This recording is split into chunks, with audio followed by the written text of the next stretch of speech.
If you were to ask me what my favorite game of all time is, chances are I'd say the original Spyro on PS1. This can mainly be attributed to nostalgia and fond memories, but beyond that, I find it's just the right mix of simple platforming joy and creative fantasy worlds to keep me coming back to it after all these years. I think creating such a whimsical and consistently enjoyable experience takes a special sort of craftsmanship, which might be why the Spyro franchise was never the same after the original developers, Insomniac Games, left to move on to other projects. But my memories with Insomniac don't stop at their first big hit because their next major franchise was none other than Ratchet and Clank, which itself is now over 20 years old. The video game industry and the world as a whole have both evolved so much since the first game in the series came out, but I still love going back to it, just like the story of the little dragon who could that preceded it. So today let's take another look at the game that started one of Sony's most beloved and long-lasting franchises, 2002's Ratchet and Clank. The game begins by introducing us to a cartoonish sci-fi world where our titular main characters of Ratchet and Clank meet by pure happenstance. Ratchet is a simple mechanic on a backwater planet, while Clank is created as a defect in a factory that's producing warbots for a psychotic warlord dictator known as Chairman Drek. Clank flees capture and ends up crash landing on Ratchet's planet, kicking off their intergalactic adventure. We're informed of Drek's plans to make a new planet for his people with the destroyed pieces of other planets after their old home was polluted to the point of being uninhabitable. However, the game does not immediately turn into a hero story in which Ratchet and Clank are hell-bent on stopping this evil plot. Instead, we venture from planet to planet with smaller goals, gradually learning more and witnessing a compelling dynamic develop between the main duo. While Clank's good nature motivates him to stop Drek and save the galaxy, Ratchet refuses to chase such a lofty goal, instead wishing to lead a simple, personal life. Seeing the two of them at odds with each other is very refreshing and kept me highly engaged in this story, whereas a lot of the modern games in this franchise, and even a lot of other platformers of the same console generation, were far more simple, with almost no real depth or development for their protagonists.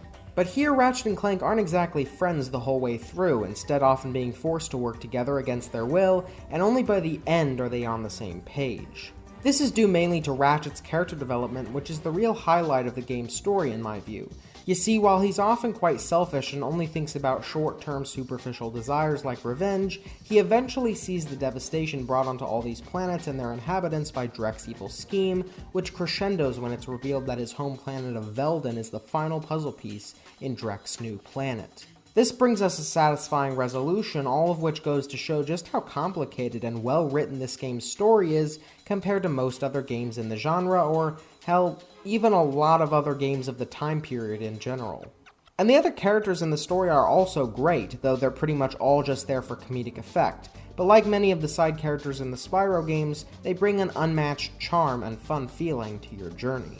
Especially Captain Quark, who's a truly iconic secondary antagonist, starting off as a supposed hero, glorified and beloved by all in the galaxy, but is eventually revealed to be a useful idiot to Drek and a truly scammy snake oil salesman. Hell, even the general setup of the game is one of the most thoughtful of any cartoonish platformer I've ever played, as Drek clearly functions as a stand-in for colonial powers and ecologically criminal members of the ruling class, seeing as how he even admits at the end that his true goal is not to build a permanent new home for his people, but rather to just have another rock that he can pollute, granting him his real motive, which is cash, and lots of it.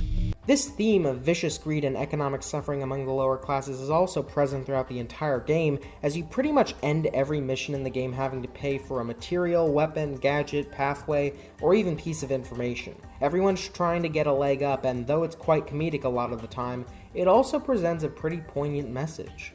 I know it sounds like I'm diving way too deep, but this game really is quite clever. But now that we've gotten all that complex political analysis out of the way, let's talk about the actual game itself. One of the first things you'll likely notice when playing this game is how phenomenally impressive it looks and sounds, especially by 2002 standards. Sure, I played the PS3 remaster, but the original is still a true technical showcase for the PlayStation 2 by all means. The PS1's CD technology and 32-bit graphics allowed the Spyro trilogy to bring a wonderful, at the time, sprawling fantasy landscape to life, and the PS2 takes the concept of various futuristic planets even further. I'm not a huge fan of fantasy or sci-fi, to be quite honest, and yet the worlds of both of these games are so amazingly crafted and charming that I find myself just getting lost in them. Every planet you go to in Ratchet & Clank starts off with a still camera angle which allows you to just bask in the amazing style all around you, and I always appreciated these stunning first impressions, from the rainy metropolis on Rilgar to the warm and tropical resort on Poketaru. This game looks simply amazing for the time, with expressive animations, inventive worlds, and memorable character designs. And the music is, well...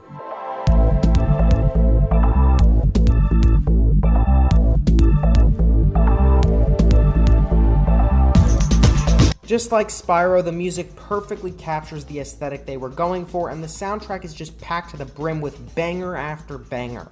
But it all really comes down to one thing: the gameplay. The game is a technical powerhouse, a surprising storytelling gem, and sounds like heaven, but if it's not fun to play, it all gets ripped apart. So, does this game secretly suck in terms of the gameplay? Hell no! Ratchet & Clank is a blast from start to finish, maybe with a few speed bumps along the way, but still an enjoyable time through and through. There's quite a bit of platforming using your basic jumping skills, which are upgraded when you get the helipack and thruster pack for Clank, as well as various fun gadgets such as the swing shot, which allows you to, well, swing across gaps and pull yourself to certain platforms, like the hook shot in Zelda. Additionally, there are the grind boots, which allow you to test your reaction times in these entertaining and memorable rail sections. These always stuck out as highlights to me, allowing you to get new views of the planet you're on, as well as be challenged in a totally new way. There are also swimming segments that are sort of an overly slow drag at first, though you do eventually unlock a hydro pack which propels you and speeds up the process significantly, allowing for some fun time-based underwater challenges later in the game. And finally, there are parts where you have to walk upside down and all around with the magnet boots, which is a cool concept and sometimes can add to that feeling of discovery, but they also often slow down the pace too much for my liking, and in certain levels, you might die a lot and have to repeat these segments again and again, which can get infuriating, because you just slipped a little bit off of the platform. The platforming is perfectly good and fun throughout the game, but it's clearly not the only focus like it was in Spyro. Instead, we're treated to a lot of shooting. Yes, this is a third-person shooter, which seems like a strange development, but it actually works beautifully for the most part. You'll be thrown into tons of exciting firefights that never get boring, mainly due to the massive enemy and weapon variety. You get to go up against so many different types of foes, from giant hideous blobs that look like cousins of the Globgo-Gabgalab, to robot dogs that make this game feel less like Ratchet & Clank, and more like a Christy Gnome simulator. It's not like the shooting is mechanically that deep. In fact, there are some glaring omissions that actively make it feel outdated, such as a good strafing or lock-on system, but the amount of diversity in your weapon choices and the enemies you'll go up against creates a palpable feeling of adventure and discovery that keeps it all consistently fresh. You'll start out with basic, useful weapons like the blaster and bomb glove, evolve to powerful but costly ones like the Devastator, Visibomb gun, or Rhino if you're really that rich, and all the while be taunted with ridiculous joke weapons like the Taunter or Morpho Ray. Ironically, the weapon with the funniest name, the Suck Cannon, is actually extremely useful, allowing you to suck up smaller enemies and fire them back at other targets, meaning the ray that turns your enemies into chickens and sheep remains the most hilarious for sure. However, it does sometimes feel like certain weapons are nowhere near as useful as the others. This is an issue in almost every Ratchet & Clank game I've ever played, but at least there's a solid selection here, with the Parositor possibly being my personal favorite. I really enjoyed the combat in this game for the most part, as the enemies aren't too bullet spongy, but can also pack a serious punch and wipe out a lot of your health if you're not careful, which is probably because you only start out with 4 hit points and can upgrade it to a maximum of 8 for a massive fee. While the combat can be very fun with most enemies, smacking bad guys with your wrench, blowing them away with bombs and bullets, and even bringing them their doom in the form of their best friends turned ammunition, some parts are just infuriating and annoying, by which I mean these 2 specific enemies that fly toward you and explode. If you're not ready and get ganged up on by multiple of these, it's game over. And this game's passive aggressiveness towards checkpoints exacerbates this problem to a great degree. It's not like it's always very unfair, but it seems that on certain planets you'll go through about 15 minutes of tough gameplay without a single checkpoint along the way, which just makes it feel cheap and unenjoyable when you die repeatedly. I mainly have this issue with the final boss, which is divided into what seem like multiple phases and goes on for quite a while, but has to pretty much all be done in one flawless run, which is a load of crap, especially because your ammo doesn't reload after you die, meaning you have to spend even more of your hard-earned bolts just to refill your munitions and have a chance. But I think the game is mostly well balanced, at least compared to a lot of other classic games, and though its lack of real strafing or a weapon wheel that pauses the game can lead to some unnecessary and frustrating deaths, these are far from deal breakers in my opinion. I also must say that I love the structure of this game, as it takes the same basic idea of what came before it and recontextualizes it perfectly, making each planet into a level with, usually, two obvious paths from the start and various objectives to complete along the way. And there is a lot of backtracking, but it never felt cheap or boring to me here, because whenever you have to do it, it's to use a gadget or piece of information that you gained, which grants you access to a totally new area, so it's basically like a whole new level instead of a rehash. For example, you'll explore the planet Quartu for a while, but eventually realize that you need some sort of disguise to get through a certain area, and once you acquire the Hollow Guys on another level, you can come back and experience a brand new part of Quartu with the new gameplay mechanics of avoiding being spotted by robot guards without the disguise equipped. The collectibles in the game, the gold bolts, are hidden extremely well and can be a real pain to find, but I found just doing the missions and getting all the secret items to be a total blast. I especially love all the wacky and funny cutscenes with weird characters you get at the end of most missions as a reward, like this one who reminds me of the Romanovian lady from Dodgeball. There are some more minor aspects to the gameplay, like the hoverboarding segments, the first one of which is a fun challenge, and the second one of which is a total pain in the neck that got really frustrating, the really enjoyable and well-crafted trespasser puzzles, and the glory of the Hydro Displacer. The Gadgetron Hydro Displacer uses insta-faucets and insta-drains. Using it, you can drain and fill pools. Doesn't that just sound very exciting to you? And there are also a few segments where you play as Clank, leading around and commanding these little minion bots, and though these segments are far from great, they aren't terrible and don't take up too much time, though it does feel like something's missing when you play them.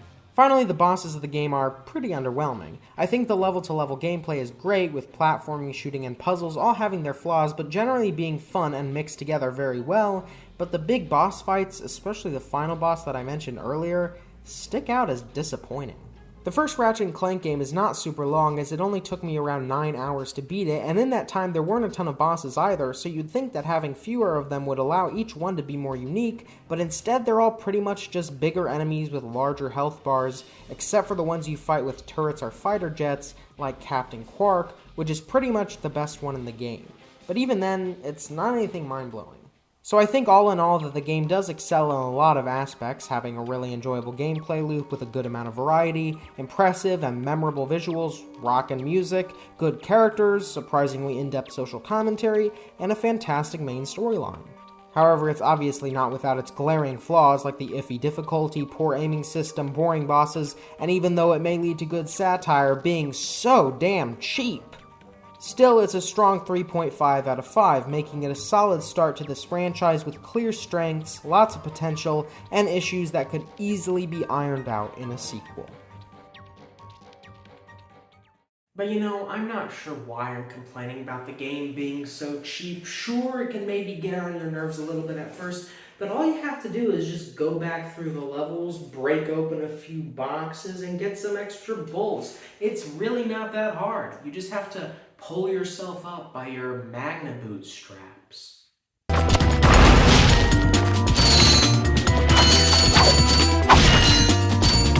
See? Now I got enough bolts. That wasn't so hard, was it? Just like real life. You just put in a little bit of extra effort and you'll make it. Right? That's what they keep telling me. Right?